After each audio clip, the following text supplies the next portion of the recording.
CME reports that Bitcoin futures average daily volume is up by 93% in the second quarter of 2018. Coinut exchange making some upgrades to support the revolutionary Lightning Network and taking the initiative to upgrade Bitcoin and Litecoin wallets to support SegWit addresses. The CEO of Binance outlines 3 keys to success for cryptocurrency and kind of goes over 3 ways that Binance looks into considering what cryptocurrencies to add to their platform. And League of Legends and other internet games fall prey to Monero mining malware.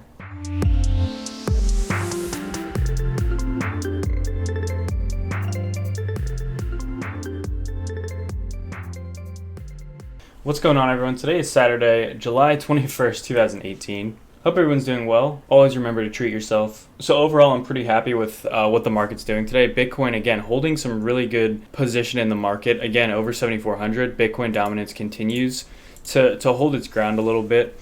Again, I just want to cover really briefly the market dominance of Bitcoin. So over the past 3 months, you can see it's clearly been increasing ever since like the middle of April, when it was only 38%. Currently now it is, I believe, 45%. Yes. This is important because usually before we see a nice uptrend in the market, Bitcoin tends to gain a lot of dominance. If we take a look at some top gainers for the day, we have Bitcoin Diamond at 85%.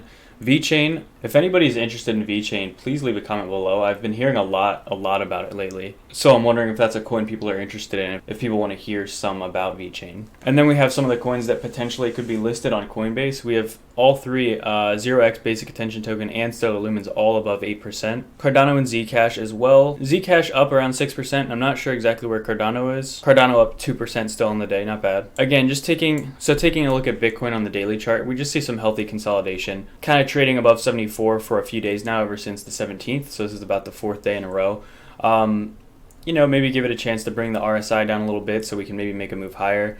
Again, who knows? Probably we could even go down, test in this region again before we bounce up. Either way, could be a pretty good sign because we do want to see that RSI kind of hopefully get down a little bit so we can see more room to move up. Because these 2 moves on the 16th and 17th were pretty drastic, pretty massive for just 2 days.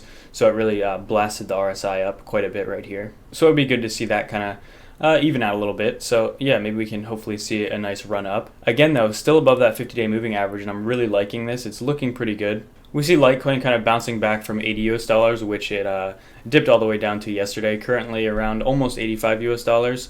Still though, Litecoin is trading below that 50-day moving average, and it was rejected there on the 18th, so we do want to see some progress with Litecoin before we get too excited. But again, many viewers on the channel want to see Litecoin do well, myself included, so yeah, we'll keep an eye on that. But the first article I want to jump into really quick was published by Helen Parts on Cointelegraph.com. So this is just a report that Bitcoin futures average daily volume is up 93% in the second quarter of 2018, so April, May, and June. So right here we have the ADV, which stands for average daily volume in this dark blue, and then the light blue here stands for open interest, and that's abbreviated OI. So you can see here, this is the first quarter of 2018, and this is the second quarter. So you can see it's pretty drastically higher than the first quarter of 2018. And so I just want to read the last paragraph or 2 of this article. CME Group launched Bitcoin futures trading on December 17th, a week after the CBOE, or the Chicago Board Options Exchange, the largest U.S. options exchange, launched on December 10th. And there has been a lot of speculation that one of the reasons for the drastic pullback in Bitcoin actually is due to this futures contract. So it's not all good in terms of what the futures contract did to Bitcoin. I know a lot of the hype and run-up in December of 2017 and in November was because of rumors of a Bitcoin futures being approved. And I think it goes without saying that the rumor and everything around that probably had an impact on this massive run-up. But again, it's also likely it had a toll, or at least some effect on the market correction that we've been seeing the past 7 months. Then really quickly, so the Coinut exchange, they had a tweet here. It says, to support the revolutionary Lightning Network, we took the initiative of upgrading our Bitcoin and Litecoin wallets to fully support SegWit addresses. 3 NBC1 addresses for Bitcoin, M and LTC1 addresses for Litecoin. Other exchanges should also upgrade as soon as possible. So good news again for Bitcoin and Litecoin. Coinut exchange always kind of taking some really good first steps for the adoption of Bitcoin and Litecoin. So that's nice to see there. And I do really like this article. It was published today on dailyhodl.com. I guess the author of this was just the Daily Hodl staff. That's the only mention I can find of an author here. So the founder and CEO of the leading cryptocurrency exchange Binance opened up a little bit about the process that they go through before backing a coin or adding it to the platform. And so CZ, who is the CEO of Binance, so he's quoted here as saying, "There's a lot of stuff going on, but fundamentally we look for three things. We look for a good team, ideally with team history. A team with good history tends to carry on. Another thing is that they look for products instead of just concepts." And he said that Binance is moving away from listing just concept coins, saying Binance is too big for that. Meaning if you have a concept, you'll most likely have a harder time getting listed on Binance now, as it is growing and growing, and Binance really is one of the leading exchanges in the world. Basically, he said there, if you have a concept coin, you can list it on a smaller exchange, and they can kind of monitor the performance there and kind of use that to consider if they're going to add it to their exchange. And the third thing he lists here is just that they want the coin or the product to have users. That's basically the big third thing here. And he's quoted as saying here, they actually check how many users you have. He says here there's no real standard, like you don't need to have exactly 10,000 users on Telegram. There's an obvious problem with that because you can kind of artificially kind of pump things up like that or anything. So there's no any published hard metric, it says here, but fundamentally if you have a good project, Binance will most likely list it. He's also quoted here as saying, people come up to him and said, "I'll give you $20 million to list my coin." And he says, "I'm like, I don't need that money, thank you. Must be nice to be able to turn down $20 million. He's actually also quoted here saying that he's addressing speculation on how much money Binance charges to add a coin. And he even says the company is willing to list coins without charging anything, which I think is interesting here. So he's quoted as saying, "What we do is we don't negotiate and we don't ask for a price. The project team, when they submit an application, they tell us what they want to pay, and you can say zero, which we will accept." And we have listed coins that have said zero. Again, that's based on more promising coins. It's not just any coin they're going to accept onto their platform for $0. He says here, you have to have a good product, a good service. I think our service is okay. To be honest, it's not perfect.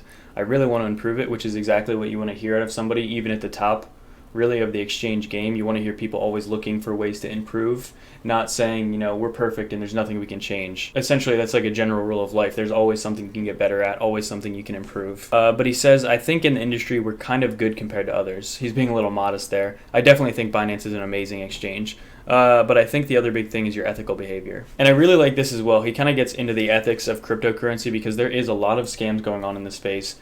ICOs are kind of a disaster. And they're very off-putting for a lot of people, in my opinion. ICOs, they're not destroying cryptocurrency, but they are giving it a bad name in a sense. And I think for a large part, a lot of ICOs or a lot of money grabs aren't necessary. That's not to say all ICOs are bad, in my opinion, but there's definitely some scamming and some fraudulent stuff going on in the cryptocurrency space that cryptocurrency would be better without. People want to make money, and so they utilize cryptocurrency, the platform and the idea of cryptocurrency as a way to kind of get people's hopes up and steal from them, essentially. So he's quoted here as saying, there's a lot of dodgy stuff that goes on in the crypto space. We want to be the most ethical, most powerful exchange, so that's our philosophy. We really want to protect the users. We actually don't say that a lot publicly, but people understand it. People are smart, so people tell other people we're a good exchange. He's quoted here as saying, we have to use our power very carefully. We're very careful about the projects we support because whichever one we support, everybody rushes in. Kind of just the power of Binance there. And so this last article I wanted to jump into was published by Chaitanya Tamaya, published on bcfocus.com. So the title here is League of Legends and Other Internet Games Fall Prey to Monero Mining Malware. So I kind of wanted to include this because I think it's an interesting piece of news, but actually as I'm making the video right now, I'm 99% sure my brother's actually playing League of Legends right now. It's like his favorite game. But apparently the malware has infected several internet games and as well as League of Legends, which use the Garena server. And it's not the first time that the XMR mining software has been on the wrong side of the law. Again, this isn't to try and shame Monero at all. I think Monero is a really good cryptocurrency. And this has really nothing to do with the team behind Monero or anything like that. But it was reported that the mining software is being investigated by the Japanese police. Coinhive reportedly involved in a cryptojacking case. But officials from the Garena server said there was an unauthorized modification of the League of Legends PH client lobby where certain JavaScript code was inserted. This code performs blockchain mining on affected computers, which consume CPU resources from these computers. Apart from increased CPU usage, extensive analysis from our security engineers has determined that there's no other impact on affected computers. So essentially it was just mining XMR without people's knowledge. And it says here as well, it's still unclear as to how long the mining malware has been running on the internet game before Lester Gonzaga discovered it. In all probability, the malware could have been running without people's knowledge for a long time. But it is very hard to track back the source of it because, as we all know, Monero is a privacy coin. I'm sure that plays a role in being able to locate who is doing this. But most likely the people doing it are gaining a hefty profit. Also, shout out to any gamers out there. If any of you guys play video games or League of Legends in particular, yeah, I would love for you to leave me a comment. I think that's really cool. I used to play, but I get too frustrated with that game. I'm really bad at League of Legends, so it makes it really hard to have fun playing it when everyone just stomps on you. But yeah, I hope everyone enjoys their weekend and their Saturday.